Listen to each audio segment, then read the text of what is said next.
live from the heart of Lincoln, America. Welcome to Ticket Weeknights On 93.7 The Ticket and theticketfm.com. Welcome in to First Serve on 93.7 The Ticket with Reya Lico. Reya, take it away.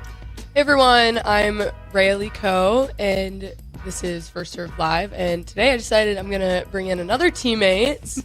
Her name is Conley Wright. She's a sophomore on the Husker women's tennis team. And Conley, just how are you doing today? I'm doing great, Rayleigh. Thanks for having me. Are you excited?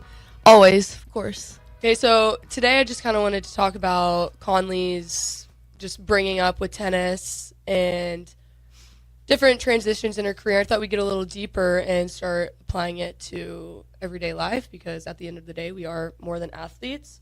So, Conley, do you want to just kind of introduce yourself, where you're from, maybe what got you into tennis? Yeah, I guess, hi, my name's Conley. My last name is Wright. It looks like Rate It, but it's pronounced Right. Or as Ray would say, Conley left. Call her Conley left. Or if she misses a shot, I call her Conley wrong. But I'm originally from Germany, but I grew up in the United States. So I grew up in Texas, Tennessee, Georgia, now Florida, but kind of back to Germany now. So it's kind of a question I don't really ever have an answer to, but I just give the story. But I got into tennis kind of accidentally, honestly. I grew up playing soccer. Both my parents grew up playing soccer. So that's the sport I played like since I could remember. And when we moved to Tennessee, my mom was looking for soccer for me and my brother, and she was like, "Where in the world is the summer soccer? Like, why does it not exist here?" So she's like, "I'm gonna put you guys in tennis." Story goes, apparently I was screaming and crying on the way there, being like, "Mom, I can't do this, like, tennis, not for me, not for me." And I get there, and the coach asks, like, "How long have these kids been playing tennis for?" My mom was like, 15 minutes? Like, what do you mean? And she's like, "There's no way, like, they have, like, natural talent." And so now we're here, I'm a college athlete, and it kind of explains the story in, like, 20 seconds, but it's crazy how, like, just a random day and a random sign up for some random tennis clinic at a random rec center. And that was got in me Tennessee? Mm-hmm. How old were you? Sorry. I say 6 or 7, but I just... Oh, goodness. I think I was like 6 years old.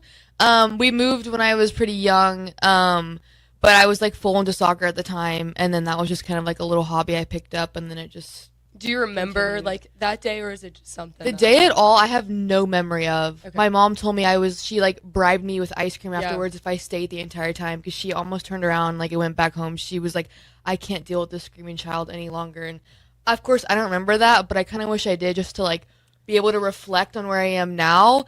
But I do remember the coaches. I remember like the place. I remember everything except like the negativity I had in my head about the situation.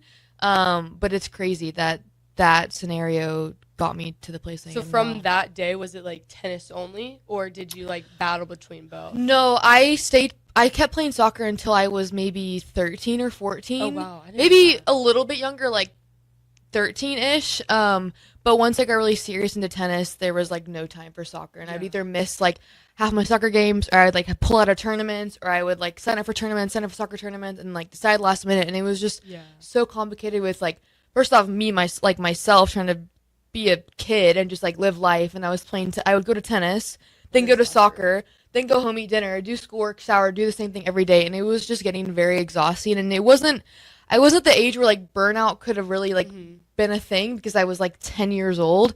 But I just kept doing it until we realized, like, when I was playing national tournaments, like, and traveling the country was just like insane. I couldn't do both for both sports. And then my brother then went down the soccer path, and I went down the tennis path, which was nice because we were always a little bit competitive with each other doing the same sport. Sure. And he was better in soccer than I was better than him in tennis. So it was good that we could kind of like be better than like each other at our own sports and not always be so competitive. But that's how it is, I feel like, with siblings. It's just, like, I think it's kind of constant. funny now that we're teammates, and then like we used to. I mean, I don't really think we ever actually played each other.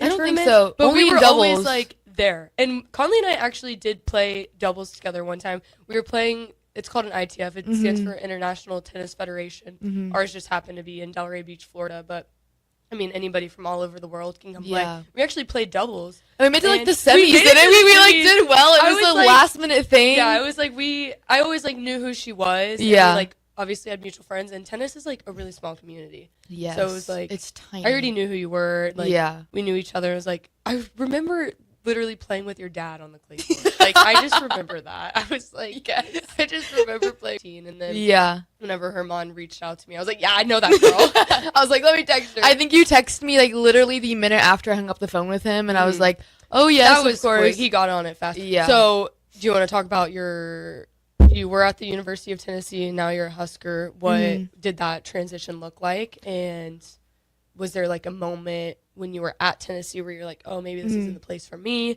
Or just talk about coming here? Yeah, I think a lot of people, like, I feel like in most people's case, they transfer for like a negative reason, like, oh, I hated the coach or the players, or like just something went majorly wrong that they didn't expect. And for me, that honestly wasn't the case. I really enjoyed my year. I had a good year on the court, off the court, like as a team, as an individual, like everything kind of was going really well until the very end. I kind of had to have this like outside point of view and be like, is this what's best for me as an individual? As much as I love the team, my coaches, like the just school in general, I knew that the type of person I am and kind of what I was going through a little bit back home, like from a family perspective, I knew I needed to be in an environment where I could be just like less stressful and less in my head about every little detail. And so I knew that Nebraska would just be that place where I could be myself. And I felt that instantly, like the first day I was here was just like the community, the people, the family. And I think you hear that a lot from people being like, oh yeah, we're such a family, we're such a team, which I think is the case, but like it's on different levels. And I think here, like we're such a big family, like as a team with our coaches, but then as girls as well. Like I think we all get along so well. And we're actually friends. And and we're not just like, oh, we're friends, like teammates. with quotes. It's like we do everything together. We like are in everything together every single day, and so I think that's really important. Any funny thing that happens, we're sending it to the group chat. It's like people actually care about what you're doing too. We have all these like inside jokes and little like things we say, and I think that's really important. It's just like the small things that you'll remember, and they really do add up. I think honestly, just in every aspect of life, the little things really do matter. Especially for me, that's exactly how I am. I'm a detailed person. Is there like a moment when tennis was more than just a sport to you, or was there a moment where you were like, honestly, like I'm not the biggest fan of tennis? Yeah. Unfortunately, I think most of my junior tennis career, I was like, do I want to keep playing this sport? And then I think the positive side of that is I realized this sport has given me my entire life. Like my friends, who I am, like just the person I've grown into. And so I think when I've had those debates of like, do I want to keep doing this? I look back and I'm like, if I didn't do this, like I wouldn't have really anything, you know?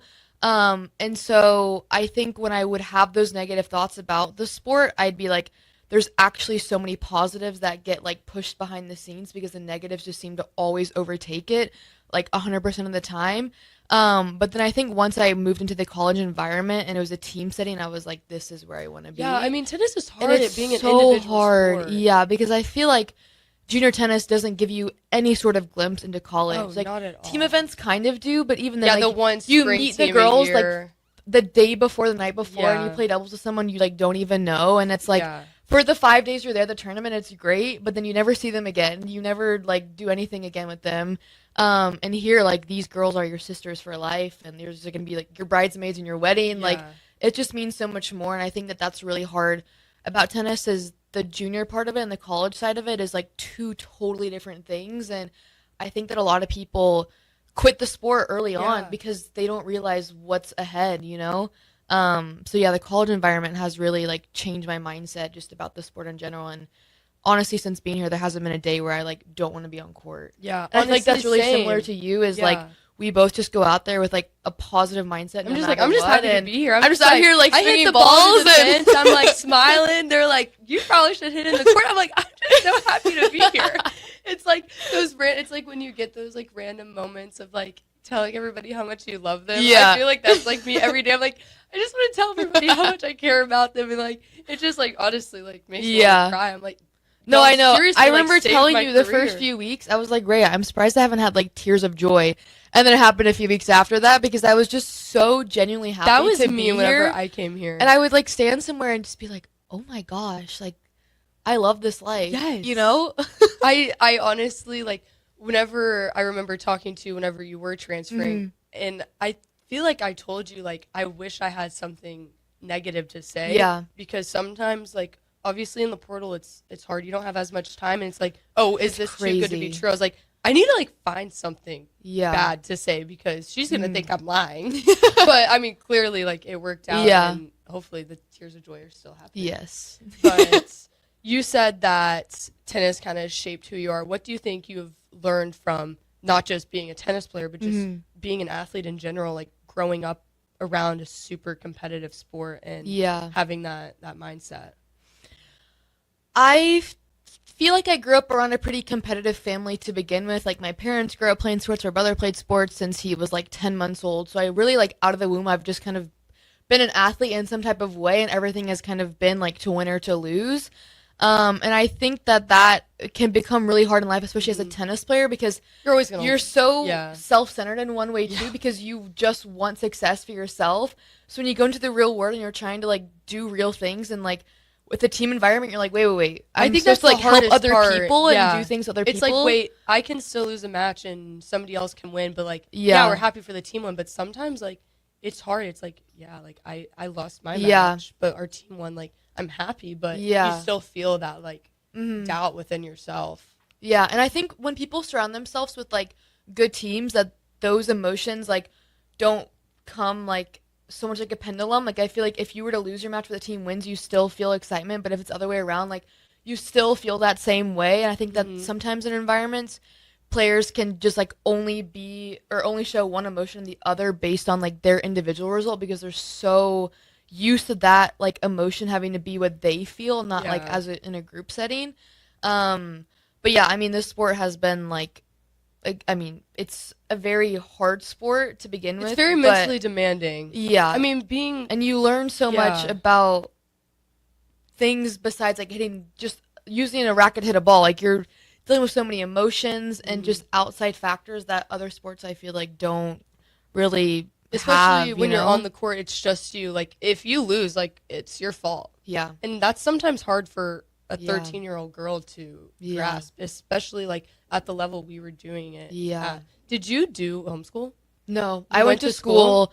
I went through 8th grade through high school. I went to kind of like a sports school, Yeah. basically. It was more for people who, like, let's say they were actresses or something and they needed to like be gone for like a month Like because they were in a Are they movie. called like charter schools or like buffer schools? I don't even remember know. what it was called. It was more just like kids who had like a passion. So Okay. like one girl, she was like a sailor and she like sailed across somewhere for like 2 months, but she had to be gone from school. But I mean, for me, I would just be gone for like a few days, like a week, let's say, upon a time. But yeah, it was really important for me and my parents for me to like stay in school because I didn't want to go the online route. Yeah. I wanted to like keep my friends and like make sure I still had like a good foundation that wasn't just tennis, because I felt like a lot of times I would just rely on tennis as like my social life, and I wanted something kind Yeah, of like besides that. I have like long distance friends, and I'd see them Yeah. at whatever tournament.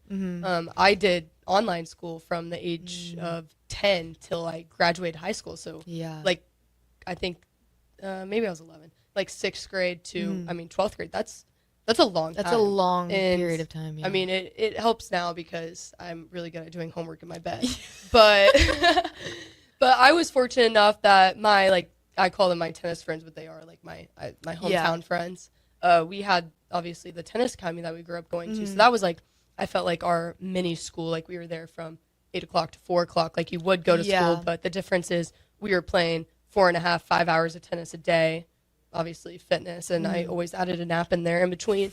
But I think I felt like I did get the social aspect of tennis. Yeah. But I would say honestly, like that's been a hard part with like me growing up, because it was like I wanted to be a normal like high school girl, and I like started romanticizing my high school life. I was like, so actually, I don't think when you're 25 you're gonna be thinking about your prom, and that I'm so happy my parents instilled that in my head, because now I'm like, when I probably wouldn't have thought about it.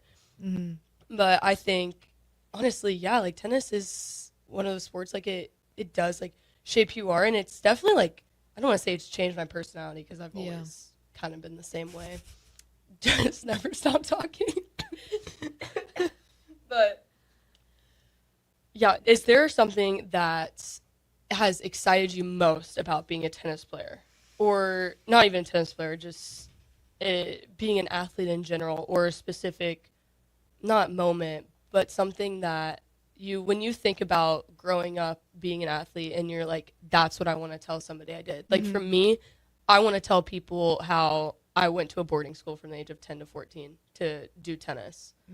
I mean, I still did like I did my online school within the boarding school, but that's something that excites me. I'm like proud to say like, yeah, I was 10 years old and I convinced my parents to let me go live in a dorm. It's like a mini college. So whenever I was moving into my dorm here at Nebraska, my mom was like, you've already done this. We're not going to waste money getting you all your decorations, because we did that when you were 10. She's like, that's over now. I was like, okay, got it. But that would be like my moment. Yeah. Do you have a moment like that?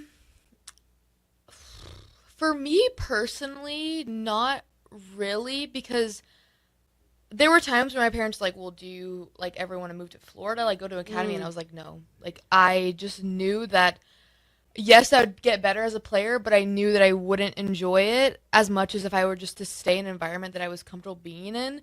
But I think where I did see that change and what has kind of also shaped me as a person is when my brother moved to Germany to play soccer, because that was always his dream. And so when they were like, when he had opportunities to play for teams over there, he said no multiple times. My parents were like, you're too young, your sister's still in high school, like we don't want to split you guys up.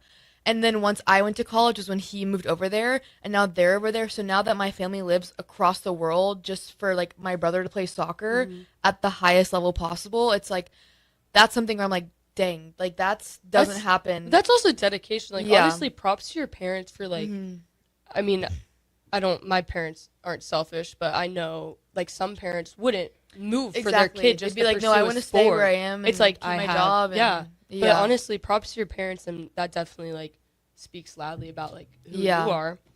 Do you think your relationship with tennis has changed over time? I think my past 2 years in college, 100%. The first day I stepped into the college, like my college court, I was like, wow, like why am I so excited? I would be like every day showing to practice like 20 minutes early, like just fired up to hit tennis balls. I'm like, what is going on? Like, who is this? Like, who is she? I used to drag going to my academy practices. I'd be like, I have to do this 2 times a day. Yeah. In junior tennis, I'd be like, oh, by the end of again, like, oh, I'm doing like, so it tired. For like 6, I was gonna say 6 or 7 years. Doing it for 6 years, like doing the 2-a-days, the fitness, it's so the tough. week long. I mean, I was in California one time for 3 weeks in a row. I'm like, when am I gonna go home and see my dog? Like that's all I cared about. It was like it gets hard. But I think then even so, that was like my first year of college being that excited. But then going here and actually truly loving it from a different perspective, I was just like, dang. Like, I didn't realize how much an environment could change my perception of the sport, because I had been around the sport for almost 15 years now. And now that it's changed so much in just like a year time is like insane to me. But yeah, I'm just really impressed that those type of things can make such a big difference. So that's been really beneficial. I would say, yeah, same thing for me. Like transferring here has changed my perspective. I mean, my senior year of high school, I felt like I hit rock bottom. Like I wanted to quit. I was already signed to a different school, and my parents were like, maybe if you go to college, it's gonna change. I mean, unfortunately, whenever I got there, it didn't change. And I kind of had the same feeling again, where I was like, okay, I think I need to quit. Like, I'm going to move on with my life. Like, I have big aspirations for my career. I was like, I think it's time for me to hang up the rackets. My mom was nice enough but hard enough to give me the hard truth of, okay, first of all, I'm not paying for your school if you quit. She's like, I have known for the last 6 years that you are going to have a scholarship to a school. And she was like, and I just don't think you're giving yourself enough grace and giving yourself enough credit. So I really felt like I had taken tennis for granted, honestly, because then coming here, I like truly realized, I was like, wow, like God gave me this gift. I'm like not pursuing it in the way I should. So I feel like my mindset changed that way. And just being in this environment with girls who I actually want to be around and coaches who actually care more about just me as a person, I think that has changed a lot. And now, yeah, that's me every day, 20 minutes. Well, maybe not 20 minutes. I'm there like 10 minutes before. I'm like, yeah, I'm so fired up to see everybody, especially for me. I don't live with any of y'all. So I don't get to see you in like the home setting. So whenever I come to practice, I'm like, gosh, I'm so excited to see everyone. I'm like, You're like, what's new? What's happened the last 24 hours? Yeah, seriously, what kills me is whenever on Tuesdays we have weights from 4 to 5:30, and then we have weights at 7 a.m. on Wednesday. So there's like not a quick turnaround. I'm like, so guys, how was your sleep? Did anything happen? What did you dream about? Yeah, what did you dream about? It's like 7 a.m. People are probably like, Reya, just stop talking and just start warming up. But I'm just so excited to be there. I think that's something that has made the biggest difference for me. Instead of like waking up, I'm like, gosh, I gotta go hang out with these people. Yeah. I gotta see these coaches. But no, it's like, wow, I want to ask our coaches, like, yeah, what'd you do this weekend? How's your kids' hockey game? It's like, I want to go. Yeah, it's so fun. We actually go to our coaches' kids' hockey game. Yeah. It's so awesome. They're like, what, 5, 7, and 10? No, I feel like there's not 5. an 8-year-old. Something 5, something, something 10. And 10. There's a couple in between there. Do you think that there are any misunderstandings people have? Let's first start just about tennis. Tennis is a sport I think you have to start very early. And it doesn't happen a lot where people start at like 10 and later and they just get like miraculously good. I don't know why that is, because I feel like there's people who start like so many sports and then they end up like being a college tennis or a college, let's say like basketball player, and then they go play pro and you're just like, what in the world? Like, how is that possible? But I feel like tennis is a sport where people start at like 3, 4, 5 years old, and that's just like the normal. My parents put a racket in my hand at 3 and said, this is what you're doing. Yeah. I never really had much of a choice. That probably didn't help me going into high school. I got a little burnout. But here we are now. Yeah. But I think tennis itself, you have to put so much into it. And it's not just like, oh, you need to get strong and then be fast. Like, you need to build muscle, you need to be fast, but you also need to have endurance, you need to like be mentally stable, you need to be emotionally stable. Like, there's so many things that go into the sport.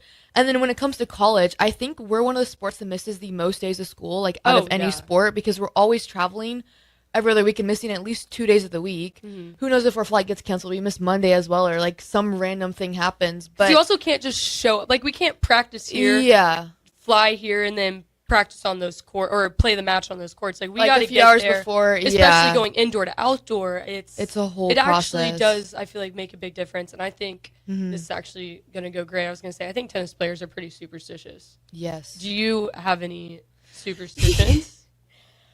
Like, no, but yes. It's been a yes. recent thing. Okay. So I listen to 2 songs before I play. Oh. Or I guess before we warm up, because we kind of warm up and then play. Like on before, before are you we- listening to this in the locker room or driving in the car? locker room. Okay. It's like the 5 minutes before, maybe like 7 minutes before we get on court. I was embarrassing. Oh gosh. This is like really exposing me. What I songs? listened to Cornfield Chase by Hans Zimmer. I don't even know who that is. It's from the Interstellar movie. Oh, I love that movie. Yeah, but it's like orchestra music. Oh, And then goodness. after that plays, always queued up next, it's called Can You Hear the Music by Ludwig Göransson or something. He's like a Swedish composer from You're the movie listening- Oppenheimer. Wow, So that is deep. it's like the weirdest thing. I don't know where that superstition came from, but I just love Those that 2 song. songs every time. Yeah.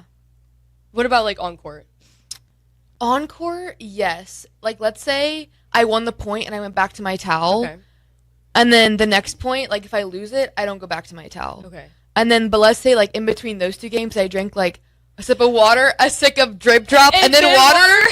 Then I'm like, okay, I win those 2 games, then, like, the next ginger has to be the same thing. Or, like, 2 bonk chews, then, like, 2 again. But if not, it's like, okay, 1, then, like, water, and then drip drop. Like, sometimes I get too mental and I forget what to think is actually Right. better, because then I just play and don't think. Right. But on court, like, I'm not that crazy. It's just like doing little things that I feel like actually help, but they probably really don't. It's I just always like to act cool and be like, oh, I don't believe in superstitions. but But then you actually think about it and you're like, wait. But mine are out whenever, I don't know if you've noticed this, when I go to return any before the point, I touch my racket on the ground and say like, Really? Yeah, What? No, you're not gonna unnotice it now. Like, I touch it. Like, you know how like in front of you? Like, you know how a baseball player yeah, will they touch the plate I or do it with my something? racket. I have no idea why. I've always done it. Every time I go there. So say they toss the ball Wow. and re-catch it. You touch has again? to no. It has to be 2 times. It has to be an odd number. Don't ask me why. I have no idea why. In my head, it has to be odd. I can't do it once. It has to be twice after that. every time. And whenever I'm doubles returning, like if I'm at the net, I do it when they toss the ball. I hit it whenever they toss the ball. No idea why. I have one with my towel. Not necessarily if I win or lose the point, but typically if I have a game point, I'll like, if there's a fence and it has like the lines, I'll move my towel from one side to the other. But say there's no fence that has the lines, I'll do it from one half to the other. Okay. So say I'm up 40-30, and I don't pick it up. I'm back there kicking it. So if you ever see me kicking my towel to the other side of the court, just know I probably have a game point. Or if I say like I lose a point, I touch the fence, but if I don't win the next point, I gotta touch the other side of the fence. It's like bad juju if you're like, I don't do that either when I'm walking. Yeah. I really like, I can't step on the lines. Conley, you have some great taste in music, by the way, and also you guys have some crazy superstitions. This is a great conversation. We got to go to break, though. We'll be right back here, though, on 93.7 The Ticket.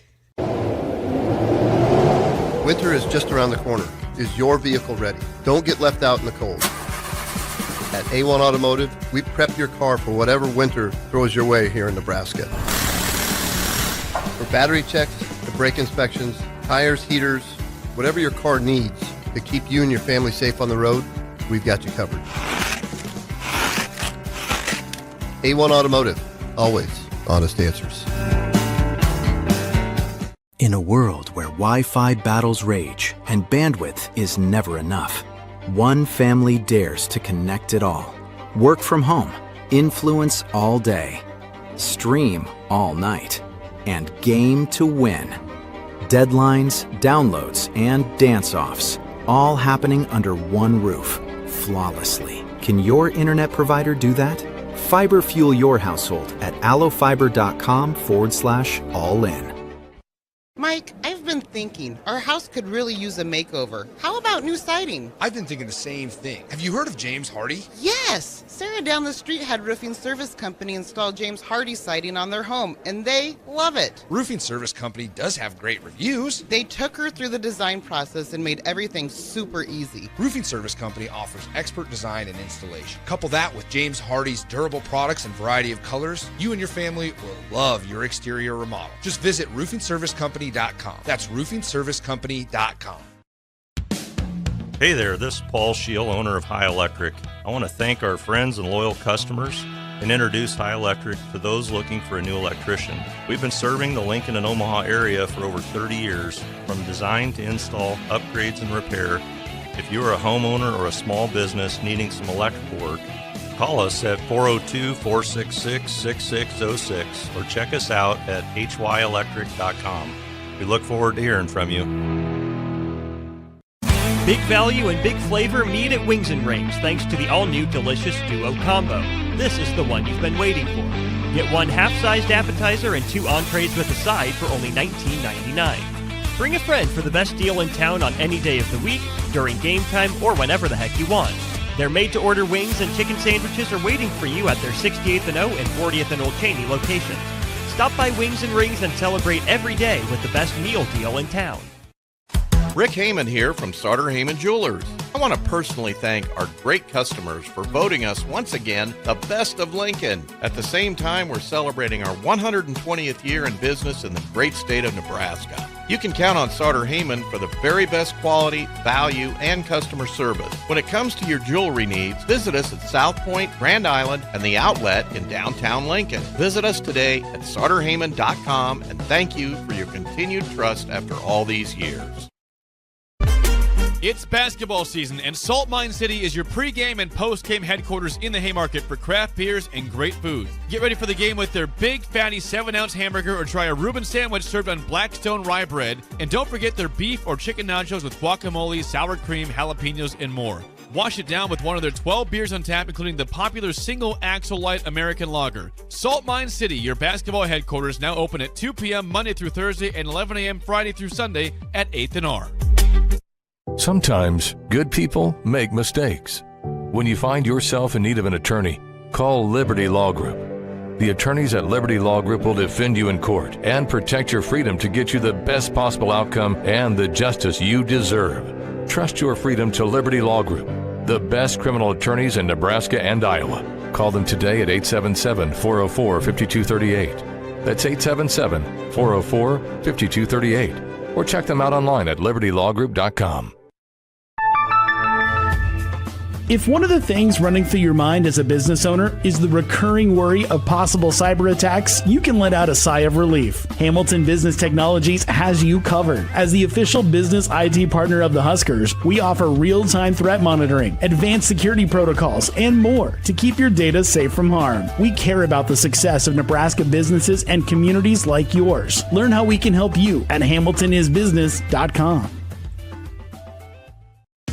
Bauer Underground has been serving local contractors and utility contractors all across the state since 1997. When you see the black and white trucks, you know that the best workers in the business have arrived. Bauer is currently looking for equipment operators, laborers, diesel mechanics, and aerial linemen. Join the brotherhood built on hard work, authentic people, and a pedigree of success. They're offering top-notch benefits, a matching 401k, and a $600 per year clothing allowance. Bauer Underground, a family-friendly company with plenty of room for advancement.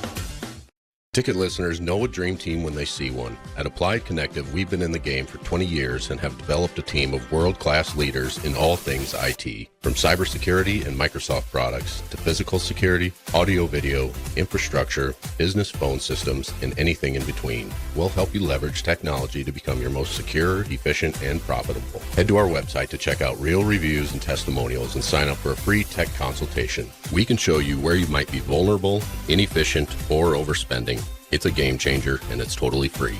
Claim yours right now at appliedconnective.com. Tune in to 93.7 The Ticket immediately after every Nebraska men's basketball game for 1 hour of post-game recap. The Nebraska Basketball Postgame Show is sponsored by Union Bank and Trust, John Henry's Plumbing, Heating, Air, and Electrical, and the Lincoln Airport on 93.7 The Ticket and theticketfm.com. Back to The Ticket weeknights on 93.7 The Ticket and theticketfm.com.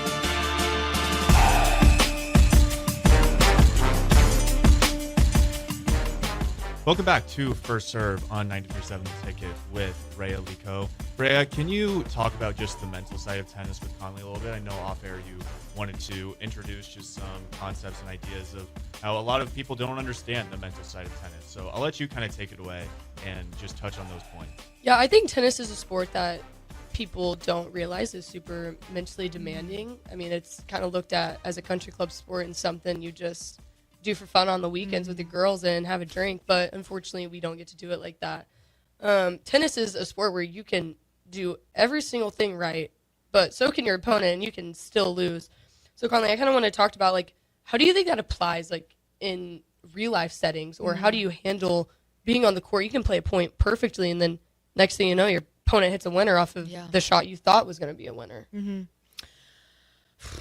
Yeah, it's tough. I think tennis has made me a perfectionist outside of life. Or not outside of life, outside of tennis. I was like, what other life do you live in?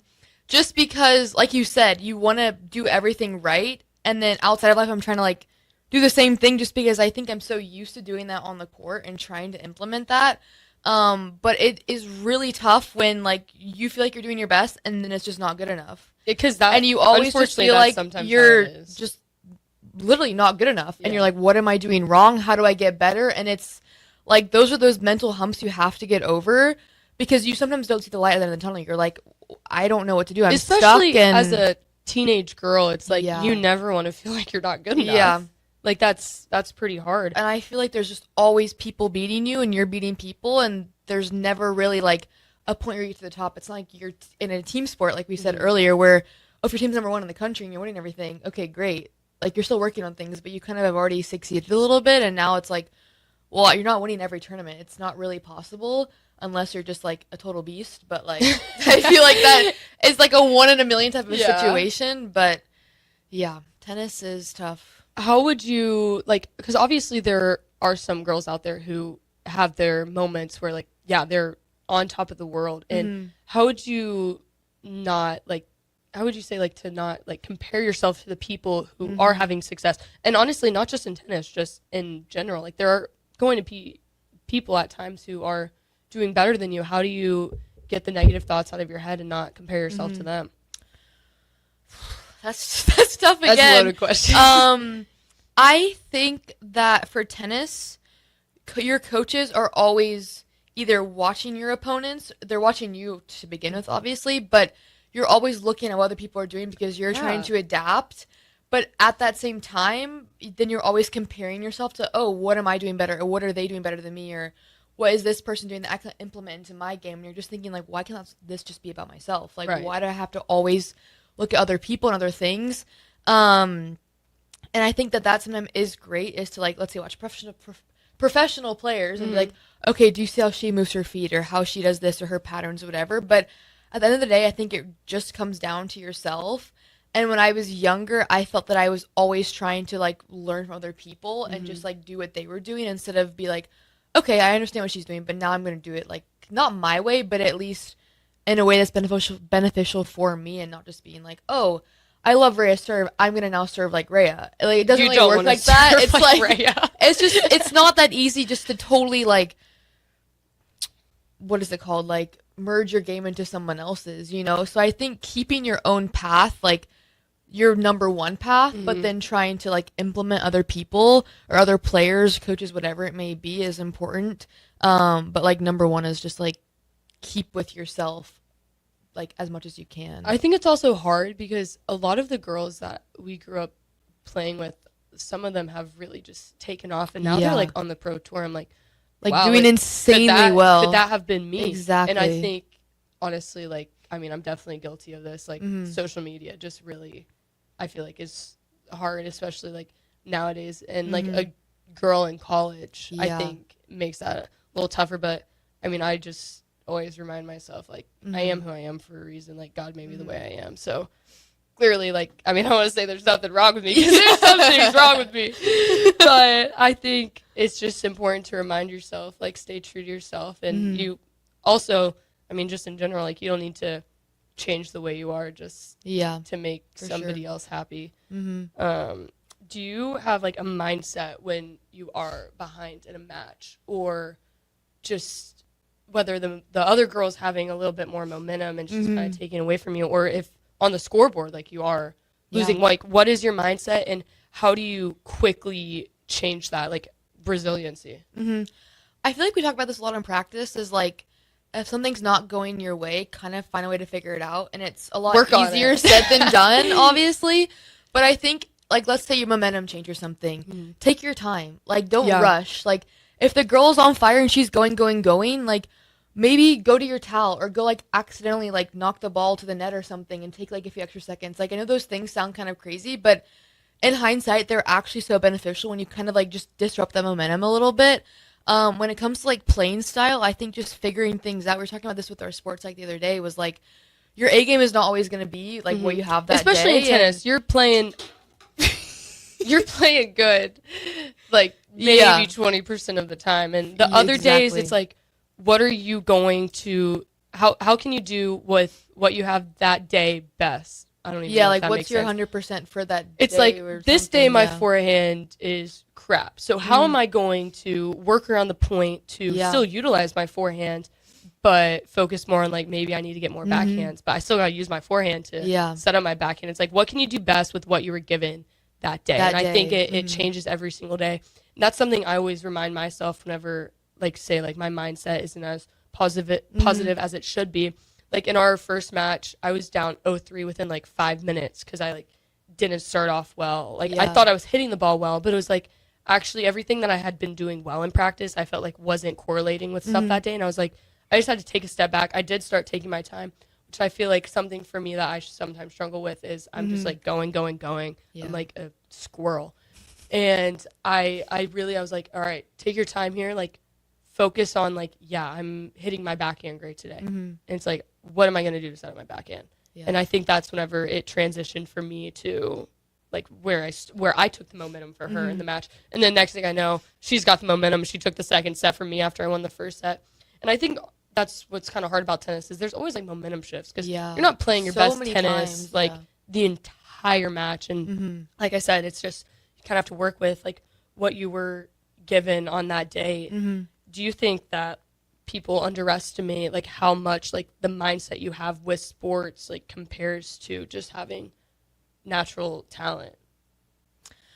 I think so. I mean, I think at some point you have to work for some of it, obviously. Like, you're not just, like, going to show up there and beat, like, whoever, like, whatever score it might be. But I think there are times where you can just tell, like, certain people are kind of just, like, built for the sport, or they just have, like, a natural just like the ability to move movement, which is, like, great and all. Like, props to them. But, I mean, if their mindset isn't in it to win it, then at some point it catches up to you. I think early on, like, when you're in, like, 10s, 12s, you can kind of just get away with being, like, athletic and having like good hands, let's say, or like having power. But then once you get to an age where everyone can hit the ball like at the same speed, you're kind of like, oh shoot, like everyone can play tennis now. It's not just kind of like a walk in the park for the first few rounds of the tournament. Your semi match is like okay, and then like in the finals could be like a good battle. But yeah, I think there's so many components to our sport, and once you get to this level and even higher professionally, like you have to be so good in each component, or else like you don't make it to that level. It's just kind of is what it is. I feel like here and there there's some players like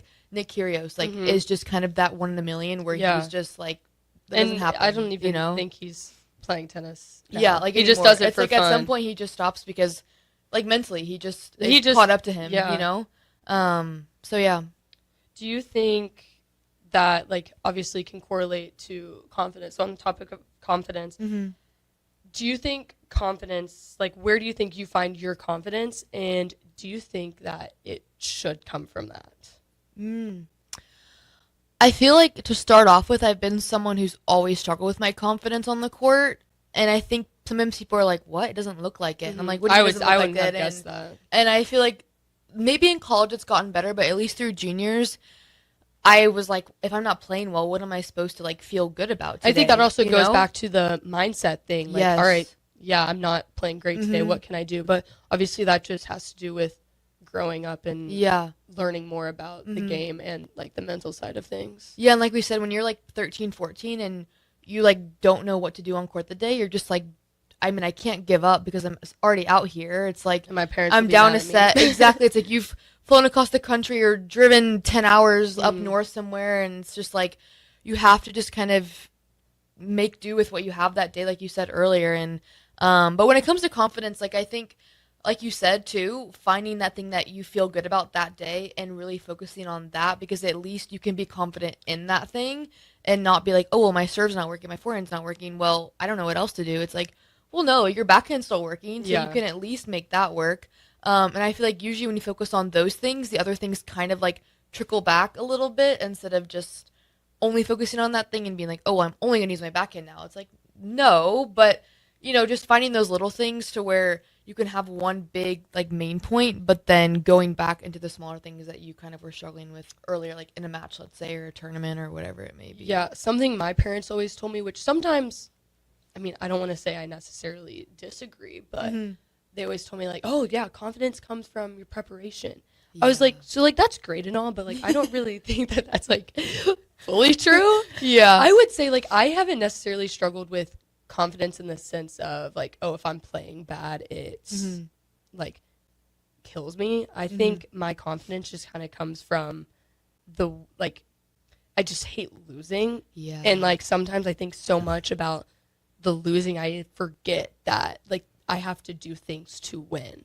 Instead of like, oh well, my opponent give it to me, especially my game style. Like I'm running back and forth half the time. My opponent does give me the point just because I break them down. So many balls. I'm running like boom, boom, boom, boom, boom, boom, boom, boom. I get a freaking workout. Before you know it, she's still in the same point. I'm like 3 points, like already. Gosh, which sometimes I tell myself that, but sometimes I just have such bad starts. I'm like, can you just like lock in before you go on the court? Like, can you please like freaking focus? Like, seriously, I'm like a squirrel sometimes. Like, I don't really understand. You're fast. I am fast in my head. Sometimes I'm like looking around, I'm like, oh yeah, there's a trash can on the court. Like, I wonder what's in there. Oh goodness, gosh, sorry, that really killed me. But I think something that's helpful for just all aspects in life is find something that like you can always do. Like for me. I find confidence in the fact that I know I can make balls. And I think maybe from like an outside perspective for you, like if your tennis say isn't on your A game that day, I feel like you probably have confidence in your energy that you bring. And that's something that you can do every single time when somebody isn't there, and like for me, like off the court, just like in life, I'm confident in how much I know how to talk. And there's never a silent moment with me unless I'm sleeping. But I would say just finding something that like you pinpoint in, say, the match game, whatever it is you're doing, like having that one thing that you are confident in yourself in. And I mean, I unfortunately, like sometimes, there's not going to be something you are confident in, but I think just reminding yourself, like, all right, there's always going to be something you're good at, especially on that given day. How do you stay consistent and just remind yourself, like, or hold yourself accountable when, say, like, obviously confidence can relate to motivation. So how do you stay consistent holding yourself accountable when maybe your confidence is low and the motivation isn't there? I mean, for example, last semester, I kind of hit like a 2-week period where I like was not feeling good about my tennis. I was like, what is going on? You know, when you just have those moments, you're just like, I don't understand why I'm playing like this. And it's like 2 weeks ago, I was playing just fine. And now you're like, I can't make a forward in the court. So I was thinking, like, you know what? I have extra time before my classes, like on these 2 days. Like, I'm just going to go and serve for like 20, 30 minutes. You know, I might as well just do something. And I was like, you know what? I'm just going to try to do something to make me feel like I'm actually like working for this and trying for this. And that made me like so self-motivated. I was like, okay, I'm going to do this 2 or 3 times a week.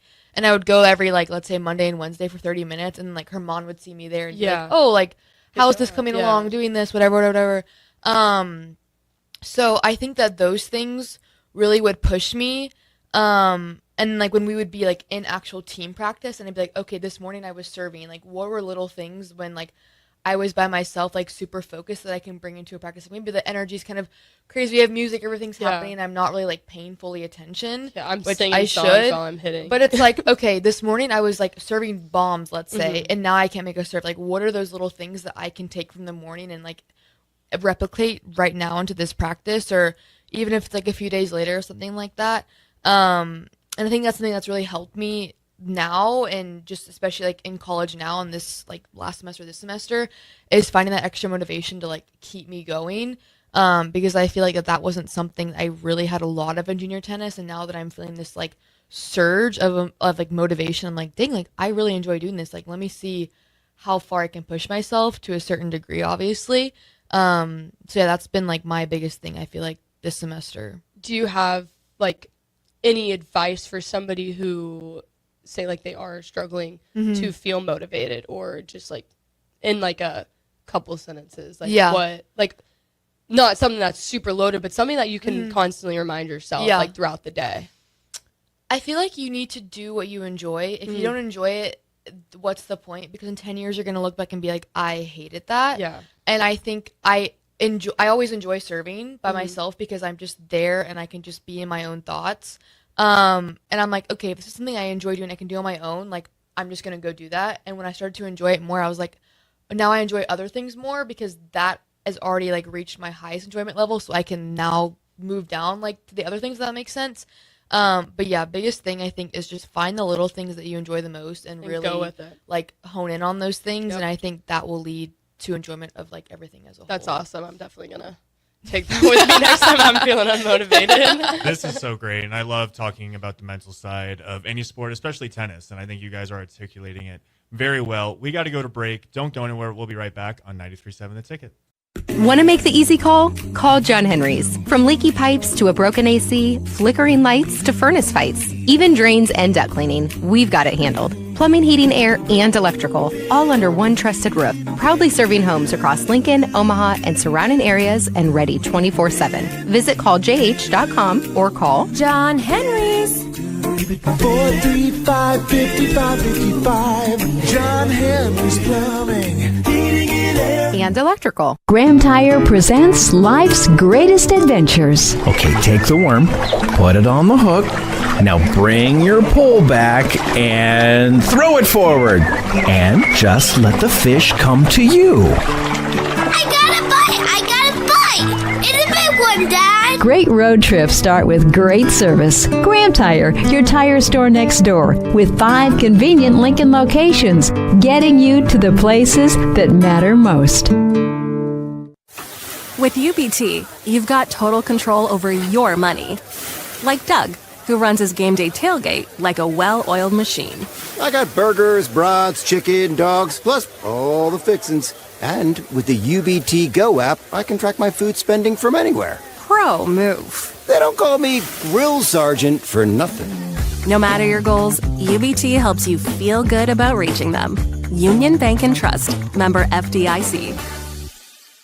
MWR, a local company of Lincoln, is proud to announce they are able to offer their own post-frame building packages in metal to anyone desiring a building, whether you're a contractor or a DIYer. They can install your building as always, and they offer multiple different rib profiles and loads of color options, including the wood grain metal at great competitive prices. You can inquire at mwrbuildingandfence.com or just draw your desired building and submit it in their Contact Us page and they'll get back to you. Call MWR today at 402-540-8966.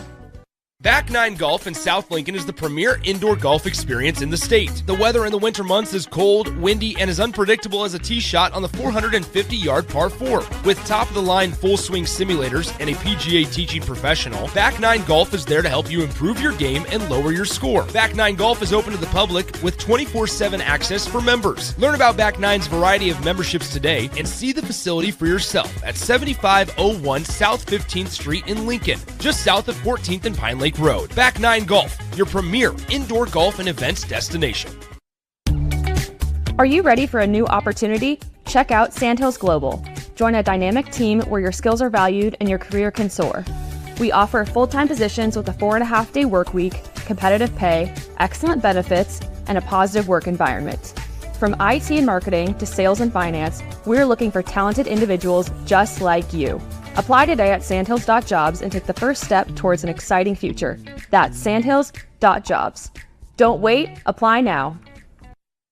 Big box stores are tempting for buying equipment for your high schooler in sports or for yourself in your sports leisures. But buying new is awfully expensive. Why not go somewhere with new and used options? Play It Again Sports has quality, slightly to gently used equipment, and 50% of their inventory is actually new equipment. And it's more than baseball, softball, and golf. They also have equipment for disc golf, fitness, hockey, and more. Plus, they're always buying products. Bring your gear you're done with and get trade money on the spot. Play It Again Sports at 48th and Vine. Select Plumbing and Utility has been serving Lincoln and the surrounding area for 14 years, and they're not slowing down. Select Plumbing and Utility handles all your plumbing needs from faucets and water heaters to full renovations, and they can even help with your heating and cooling needs. They're also Lincoln's underground experts, repairing and replacing broken underground water and sewer lines since day one. Contact Select Plumbing and Utility today at 402-560-6197, assuring excellence in every situation, opportunity, and challenge. That's 402-560-6197. Tune in to 93.7 The Ticket immediately after every Nebraska men's basketball game for 1 hour of post-game recap. The Nebraska Basketball Postgame Show is sponsored by Union Bank and Trust, John Henry's Plumbing, Heating, Air, and Electrical, and the Lincoln Airport on 93.7 The Ticket and theticketfm.com. Are you looking for an exciting new way to put your skills to work? Explore new career options in the fintech industry at Currency, a Sandhills Global company. We offer full-time positions in financial sales, compliance, operations, and other fields. We also offer a 4.5-day work week, an attractive benefits package, and opportunities for advancement. Put your motivation to work and grow with us at Currency. Visit gocurrency.com/careers to learn more. Bagels & Joe is the best place to start off your mornings, and you can order your breakfast ahead of time on their app. You can't go wrong with one of their great bagel sandwiches or breakfast burritos. Stop by any of their 4 locations in Lincoln and their location in Seward. Bagels & Joe. Anderson Ford in Lincoln has 2 convenient locations, which means 2 times the customer service, 2 times the inventory, and 2 times the ability to get you in the car of your dreams. Whether you visit us on the north side or the south side, you'll find more selection and a team that's always on your side. When you're looking for a better way to buy your next Ford, visit Anderson Ford in Lincoln, where exceptional service meets unbeatable selection. Concrete Industries has immediate job openings for precast production laborers and maintenance technicians. Concrete Industries offers great pay, health benefits, 401k, a wellness program, holidays, and paid time off. Apply today to earn a starting pay of $21.50 per hour plus a $1,500 hiring bonus. Concrete Industries is hiring all experience levels and offers on-the-job training. Start your career today as a precast production laborer or maintenance technician. Visit concreteindustries.com.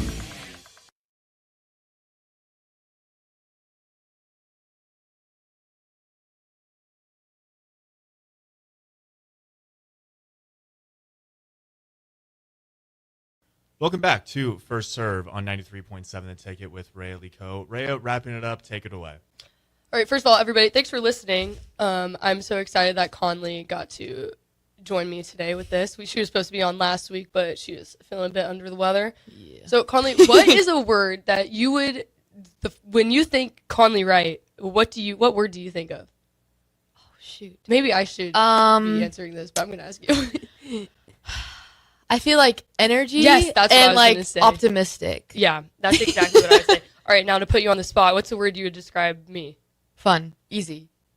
Boxed in. Exclamation point. So you obviously have a lot of energy. You must have grown up doing a ton of things. Do you have any hidden talents? Unfortunately, this one doesn't have a lot of energy, but I used to bake. Layered cakes, like full on, like you say that fondant, icing, like the whole shebang. Like I would do people's birthdays, like 4th of July. Oh wow! I thought I was like, what's her name? Martha Stewart. I don't know who that is. Anyways, I was going like full on. I had like an Instagram account. Didn't last very long, but I thought that was like pretty cool. So for my birthday, you're gonna bake me a cake. All right. I would say my hidden talent is I can actually do a backflip. Oh wow! Yeah, fun fact. Trampoline parks are like my forte. I'm like always wanting to go, but I don't think we're gonna be going to any during season. I did a backflip over the break. My parents couldn't believe that I could still do, and I was like, I like to say it's my party trick. But do you have like after a long match, or honestly not even a long match, just when you think, yeah, this is what I'm craving right now. Like I want a cheat meal. Where are you going? Dang. Well. It depends where we are in the country because sometimes like we just get food brought in. That's true. All right, we're in Lincoln, Nebraska. You're laying in bed. We have an off day. Where are you choosing to go? Oh, shoot, I would say I love a good agave, Chipotle, Qdoba. Okay, hot take. Which one's your favorite? Agave, Chipotle, or Qdoba? Agave. Yeah. I gotta say the same. I'm so sorry. Agave is just so Chipotle has been my lifelong favorite, but see, I get the Nebraska chicken has changed. I get the kids bowl. You know what? I think I'm actually gonna go to Agave after this. Now that sounds really good. You want to go? Okay, that's perfect. I would say my cheat meal, which honestly isn't really a cheat meal because I get this probably like 4 times a week, is Chick-fil-A. Ooh, that is a good one. But when we play on Sunday, it's always closed, and it's like unfortunate because you're craving it so much. Honestly, off day, if I wake up before 10:30, I'm going to Chick-fil-A and getting those chicken minis. Yeah, and shout out Charlie at the South Point Lincoln Chick-fil-A. We love him. The best. They're our favorite. Do you have a favorite hype song right now? Like pre-match? No, we're not. No more orchestra. Harry Styles' Aperture. Okay. On replay. Is Harry Styles your favorite? Yes, 100%. All right, now to close it all up, what is the best piece of advice you have ever gotten?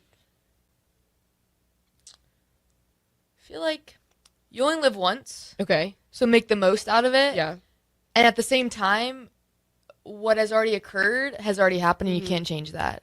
And I think that's where my optimism comes into my life because I'm like, things that happen, I can't change. And you just got to be like, okay, got it, move on, and just like go live life from there. Yeah. Like things might be like thrown at your life, but as long as you can just be like, okay, it happened, let's move on to the next. Like, I feel like that's kind of how I live my life a little bit, but I think it's important for people to just be like, things could be going really bad right now, but there's going to be positives. So. For mine, short and sweet, honestly, just don't give up. And if I would have given up, I wouldn't be here today. And I think that's something that I always have to remind myself, even in the hard moments. But Conley, thank you so much for joining me today. Thank you for having me. Been such a pleasure. I'm Reya Lico. I'm a junior on the women's tennis team here at the University of Nebraska, and this is First Serve Live.